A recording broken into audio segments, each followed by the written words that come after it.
Beautiful souls, welcome back to Soul Talks with Mona Khera. मैं हूं मोना, आपकी होस्ट, आपकी दोस्त। और आज जो हमारे साथ गेस्ट हैं वो हरियाणा की बेटियों की सम्मान और सुरक्षा के लिए हमेशा सबसे आगे खड़ी रही हैं। Please welcome our very own chairperson of Haryana state commission for women, जो हरियाणा की शान है, फरीदाबाद का अभिमान है और आज तो हर एक वुमेन की जान है। Please welcome Renu Bhatia ji. Renu ma'am, Thank you so welcome. much. Thank you. Thank you. My pleasure ma'am. Ma'am, आपसे हम पूछना चाहेंगे, आप पॉलिटिक्स में बहुत लंबा सफर क्रॉस कर चुकी हैं। आपने स्टार्ट किया था एक लोकल बीजेपी वर्कर से, फिर आप एक पार्षद बनी, फिर आप एक डिप्टी मेयर बनी और आज आप हैं चेयरपर्सन। तो इतना लंबा सफर, कामयाब सफर, आपकी इसका क्या मूल मंत्र है? मुझे लगता है कि परमात्मा का बहुत बड़ा आशीर्वाद है, मेरे परिवार का बहुत सपोर्ट है, यस। खास तौर से मेरी सास का, जो मैं आपके सभी दर्शकों को जरूर बोलना चाहूंगी कि मेरी सास मेरी बैकबोन रही हैं। और मुझे ऐसे लगता है कि अगर आप में जिस भी काम की लगन हो यस। तो आप उसमें हमेशा कामयाब रहते हैं। इसीलिए मेरा एक आप मूल मंत्र की बात करती हैं, तो मैं हर लड़की को एक मूल मंत्र ये हमेशा कहती हूँ कि जो भी काम करो उसे एंजॉय करके करो। जब आप अपनी जिम्मेवारी को एंजॉय करके करते हो तो आप हमेशा सक्सेस रहती हो। True ma'am, very true. Ma'am, politics में आप हैं, हम्म। ये सफर बहुत डिफिकल्ट है। अगर आज कोई सोचे कि हाँ वो पॉलिटिक्स में, एक वुमेन सोचे कि हमें पॉलिटिक्स में जाना है, तो उसको पहले कोई आगे आने नहीं देगा। तो आपको क्या लगता है कि पॉलिटिक्स में सबसे ज्यादा आपके लिए क्या ज्यादा प्रॉब्लम करता है? ऑपोजिशन पार्टीज की राजनीति, या हमारी सोसाइटी की ये सोच कि ये तो वुमेन है, आगे नहीं बढ़ पाएगी? मेरे ख्याल से इसको अगर मैं इस तरीके से कहूँ कि महिला को कहीं पर भी आगे बढ़ाने के लिए, चाहे वो फैमिली में हो, प्रोफेशन में हो, किसी भी फील्ड में हो, यस। बहुत सारी दिक्कतों का सामना करना पड़ता है, क्योंकि ट्रू। एक एक महिला के लिए एक पुरुष प्रधान देश है, पुरुष ट्रू। प्रधान समाज है, ये एक पूरा वो बना हुआ है। तो हर महिला को अपने उस पुरुष प्रधान समाज से बाहर निकलने के लिए, अपने पैर जमाने के लिए बहुत हिम्मत करनी पड़ती है, बहुत मेहनत करनी पड़ती है।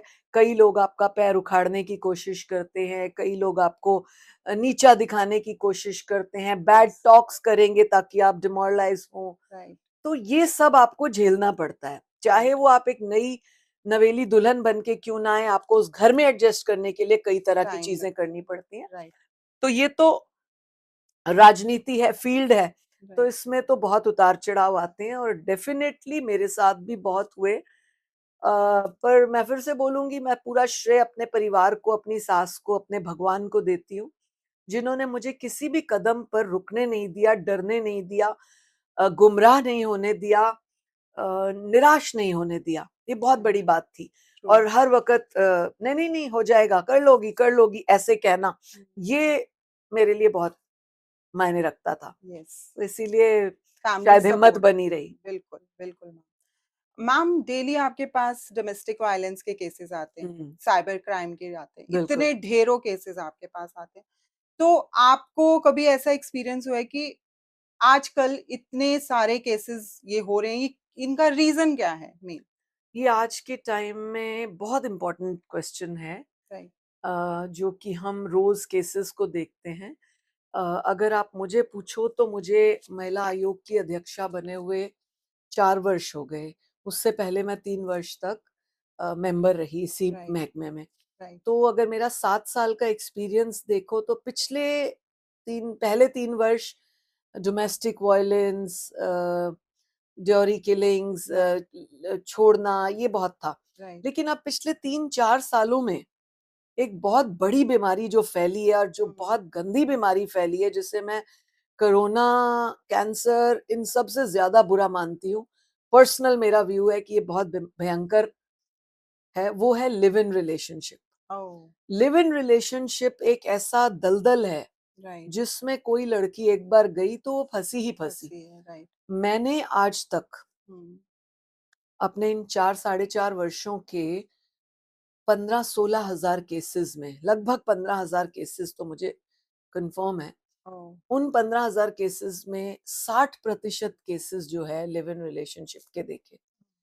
ऑफ कोर्स उसका कोई कानून नहीं है, तो औरतें वो ड्योरी, डोमेस्टिक वायलेंस ये करके अपनी केस दर्ज कराती हैं।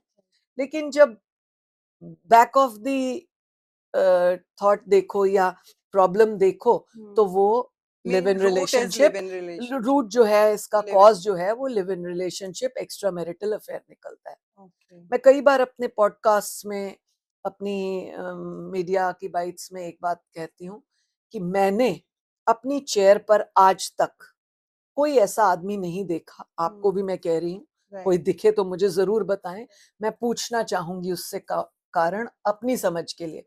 मुझे कोई ऐसा आदमी नहीं दिखा जिसने अपनी पत्नी छोड़ी हो अपनी लिव इन के लिए, प्रेमिका के लिए, तलाक दिया हो। बहुत बदमाश होते हैं, तलाक नहीं देते। पत्नी चाहिए बच्चे पैदा करने के लिए, घर का काम करने के लिए, सास ससुर समाज को खुश रखने के लिए, लेकिन प्रेमिका चाहिए मौज मस्ती के लिए, अपना मेंटल स्ट्रेस दूर करना है। उनका एक बहुत बड़ा, कईयों से जब बातचीत होती है कि आपने ऐसा क्यों किया, वो कहते हैं मैं घर से बहुत परेशान था, मुझे सुकून चाहिए था। यही बात पत्नी कह दे, फिर कह दे तो I am just about to ask, तो पत्नी कह दे तो बवाल है, पत्नी कह दे तो कैरेक्टरलेस है, पत्नी कह दे तो गलत है। राइट। तो ये एक ऐसा अभिशाप है आज की डेट में जो यूथ को बड़ा खराब कर रहा है। 22 साल की 20 साल की लड़की भी लिव इन में है, मैरिड आदमी के साथ, 3 बच्चों के पिता के साथ, बड़े बड़े शादीशुदा बच्चों के पिता के साथ, sometimes because of money, sometimes because of just fun. There is one term ma'am for this, sugar daddy. या इट इज, यस, लेकिन नो गर्ल इज सक्सेसफुल आज तक जो मैंने देखा। मैं कई बार कई लड़कियों से पूछ लेती हूँ, जब ऐसा कोई केस आता है, पत्नी भी बैठी होती है, पति भी बैठा होता है, और वो लिव इन वाली भी होती है, तो मैं पति को पूछती हूँ, हाँ भाई बता किसके साथ जाना है, तो नेवर किसी आदमी ने बोला हो गर्लफ्रेंड, जाना वो पत्नी के साथ ही चाहता है, बिकॉज वो उसको फिर लगता है बच्चे, लीगल सारा कुछ। तब मैं उस लड़की को पूछती हूँ, अब तू बता, अब तू कहाँ की रही। Agree ma'am. मैम आपने अभी, आप जैसे बता रहे हैं, मुझे लग रहा है आपने जो अभी फेमस सिंगर बादशाह हैं उनके अगेंस्ट बहुत स्ट्रांगली ऑब्जेक्शन उठाया था जी। आपकी ये वाला क्वेश्चन इसके साथ बहुत इंटरकनेक्टेड है, क्योंकि आप कहते हैं कि लिविंग रिलेशनशिप की वजह से बहुत ज्यादा हमारी सोसाइटी में बहुत ज्यादा खराबी हो रही है। तो मुझे लग रहा है ये कहीं ना कहीं इंटरकनेक्टेड है। आपका उनके ऊपर ऑब्जेक्शन उठाना भी बहुत एक कोई स्ट्रॉन्ग पॉइंट रहा होगा कि आपने फियरलेसली उनके अगेंस्ट एक स्ट्रॉन्ग एक्शन लिया। बिल्कुल ठीक आपकी बात है। जो ये पिछले 2-3 महीने पहले ये सारी बातें ऊपर निकल कर आई, आपने अगर वो वीडियो देखी हो, अब तो हमने पूरे 840 उससे डिलीट करवा दी, बट अगर आपने उसमें देखा होता तो इतना गंदा एक एक्शन था, इतने गंदे वर्ड्स थे, इतना गंदा जेस्चर था, और आप लड़कियों के साथ कर रहे हो। आपने स्कूल की लड़कियों को यूज किया, उनकी यूनिफॉर्म यूज की, चाहे वो आर्टिस्ट थी, बट उन्होंने स्कूल यूनिफॉर्म पहनी, तो मतलब आपने छोटी लड़कियां, नाबालिग लड़कियां दिखाई। School means below 18। फिर आपने स्कूल दिखाया, फिर आपने हरियाणा गवर्नमेंट की बस दिखाई, तो आप पूरा पूरा फोकस कर रहे हो कि हरियाणा की लड़कियां, स्कूल की लड़कियां इस तरह से घोड़ी बनाई जा सकती है। क्यों भाई, हम क्या ये सब कराने के लिए आपको सिंगर बनाए बैठे हैं? हमने इसलिए आपको पॉपुलैरिटी दी। तो ये मेरा विरोध था कि दिस शुड नॉट बी संग, और जो भी है इसके खिलाफ कार्रवाई हो, और हमने बहुत सख्त कड़ी कार्रवाई की, उसको माफी मांगने आना पड़ा। उसी को फिर देखते देखते थोड़े दिन में एक और केस निकला मासूम शर्मा का, फिर निकला एक पवन सिंगर का, जिसकी फिर शिकायतकर्ता ने बाद में अपना केस वापस लिया। अभी हाल ही में आपने देखा योगराज सिंह ने हल्के शब्दों का इस्तेमाल किया। योगराज जी से मुझे उम्मीद नहीं थी, क्योंकि वो एक बहुत सीनियर आर्टिस्ट है, उनकी कदर करते हैं हम तो पैदा होते से ही उनको देख ही रहे हैं, और वो इस तरह का शब्द इस्तेमाल करना जस्ट बिकॉज फिल्म का डायलॉग है।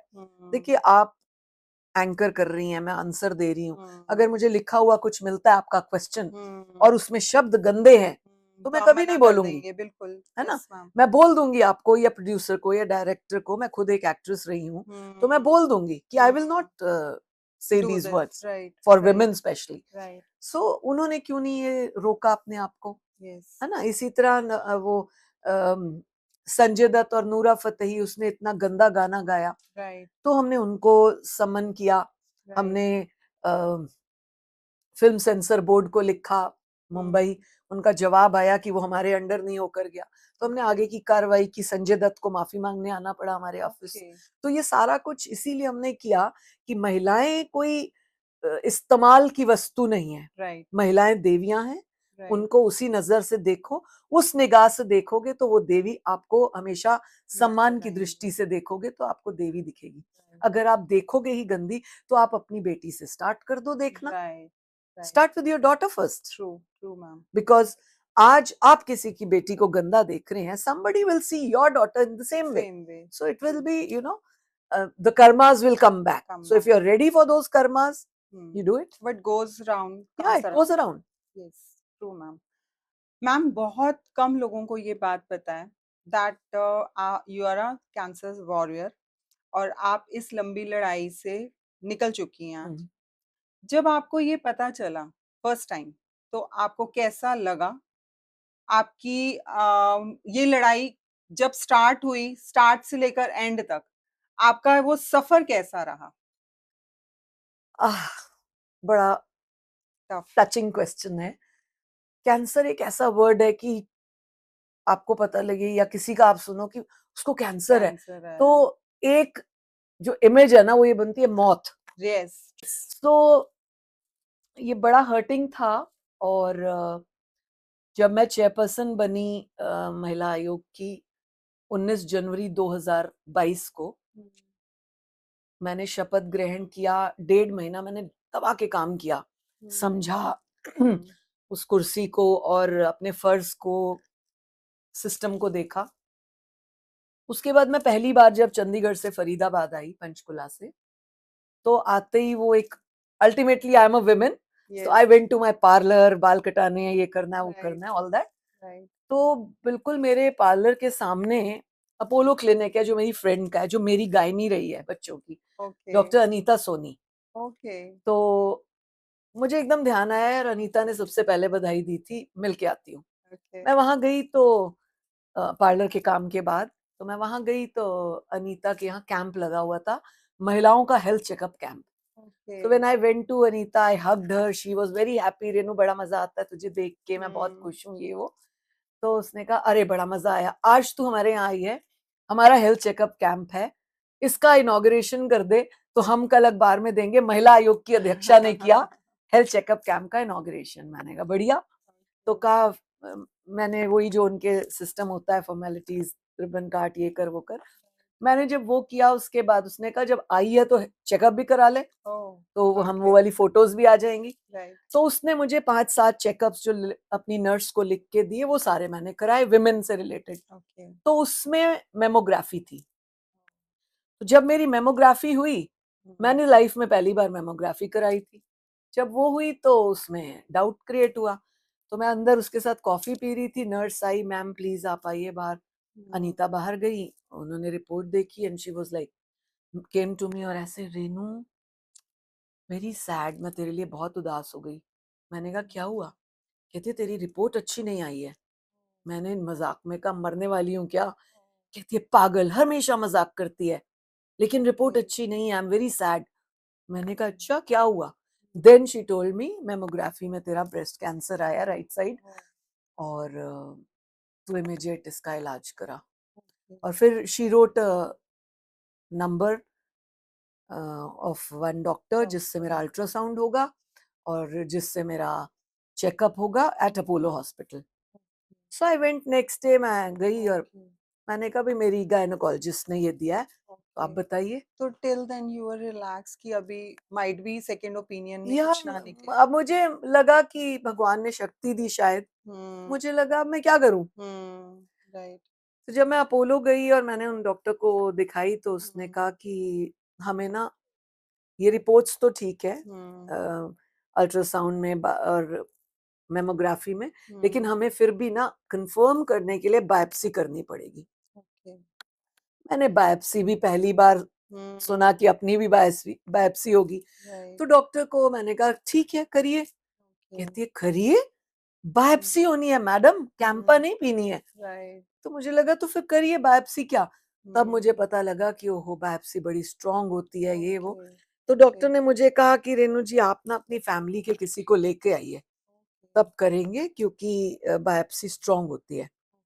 मैंने कहा देखो मैडम, 6 महीने पहले हस्बैंड की डेथ हुई है तो हस्बैंड तो है नहीं, बच्चे मेरे बाहर रहते हैं विदेश, तो अब मैं किसको लेके आऊं, और मैं पॉलिटिक्स में हूँ, तो मैं किसी को हर एक को बोल भी नहीं सकती नहीं बोल ऐसा आया सकते ऐसा आया। राइट तो आपने करना है तो करिए, मैं आ गई हूँ। राइट तो वो डॉक्टर पता नहीं मुझसे इमोशनली अटैच हो गई। Doctor Ramesh Sarin, she okay is like 70-75 की एज की होंगी, but she is very sweet doctor.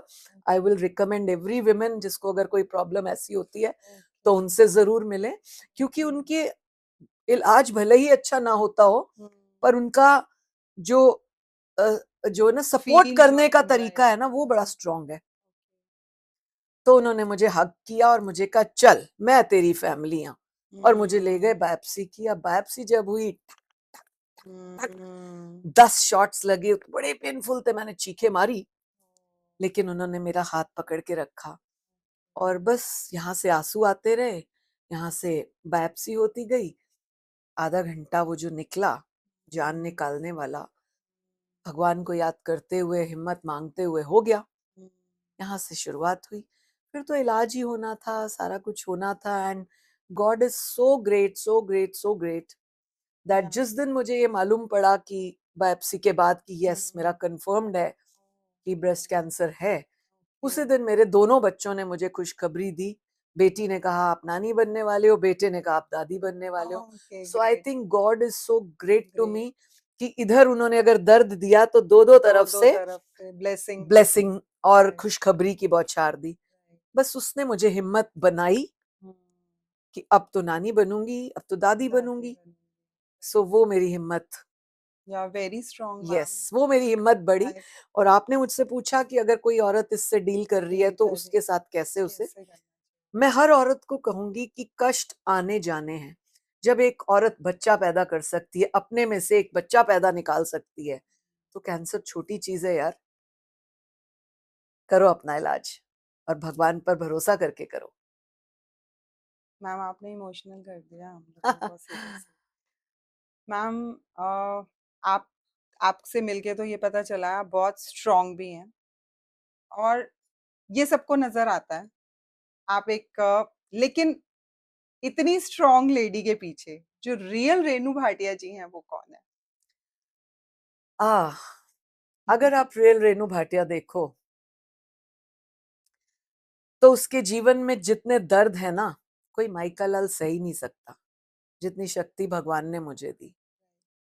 मैं शॉर्ट में 2 मिनट में अपनी बात को शॉर्ट में कवर करूंगी, डिटेल्स ना जाते हुए। मैं एक बहुत ही रॉयल फैमिली से, अपने टाइम की मिलियन आयर फैमिली से आती हूँ। One of the richest Punjabi family of Jammu and Kashmir.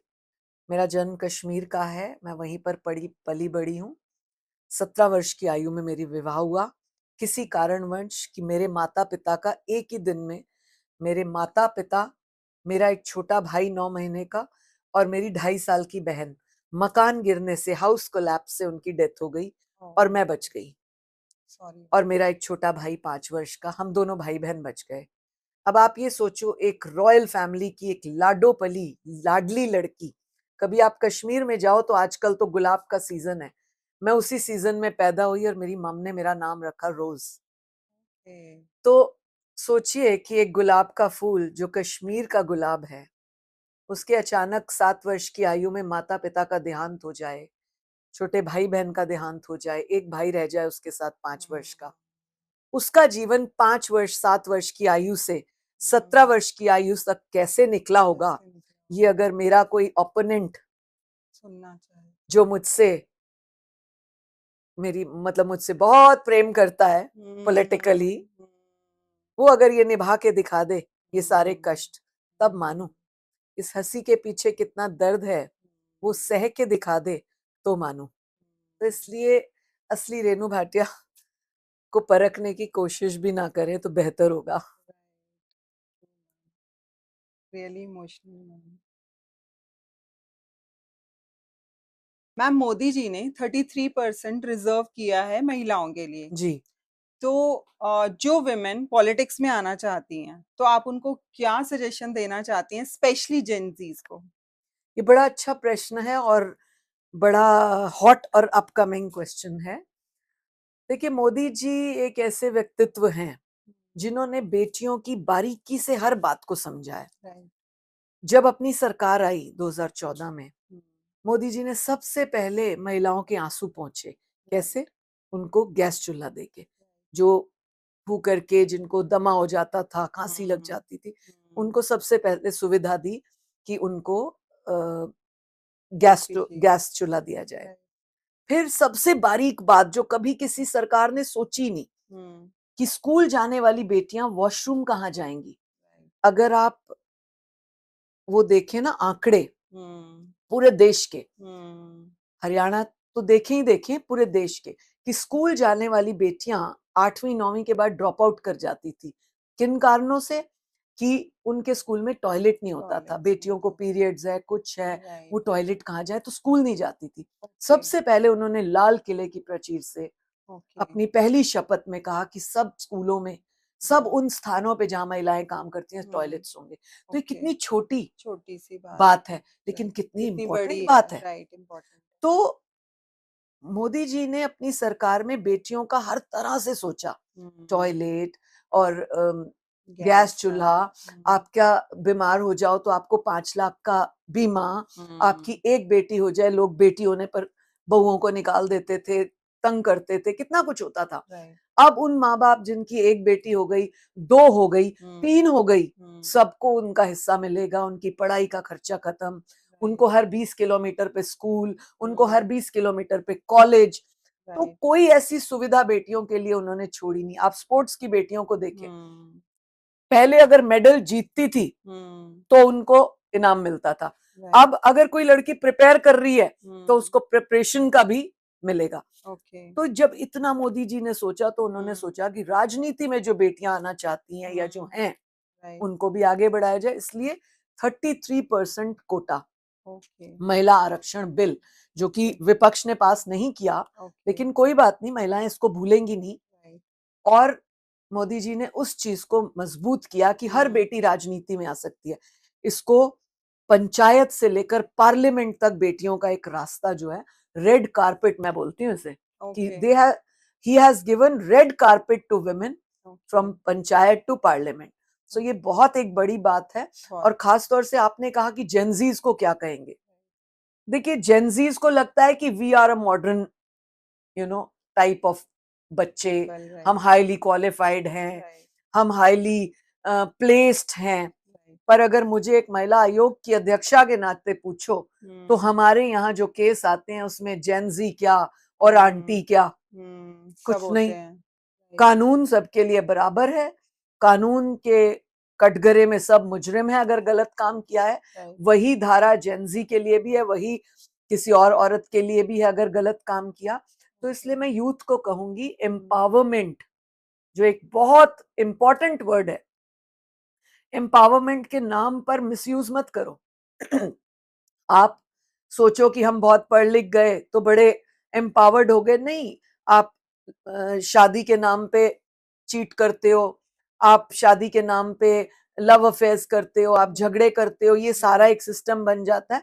उसे एम्पावरमेंट नहीं कहते कि मैं तो मास्टर्स करी हुई है, मैं तो किचन में चाय भी नहीं बनाऊंगी। No no no, that is not empowerment. Specifically Gen Zs should understand this, कि नौकरी करना, हाईली प्लेस्ड होना का मतलब ये नहीं है कि आप कोई काम ही नहीं करेंगी, आपको करना चाहिए। Everything should be balanced, only then it's MBA. आप अपने अपने सब्जेक्ट में मास्टर्स हैं लेकिन आप फैमिली में मास्टर्स नहीं है तो आपकी फैमिली लाइफ डिस्ट्रॉय है। जब आपकी फैमिली लाइफ डिस्ट्रॉय होती है तो आप ऑफिशियली काम नहीं कर सकती।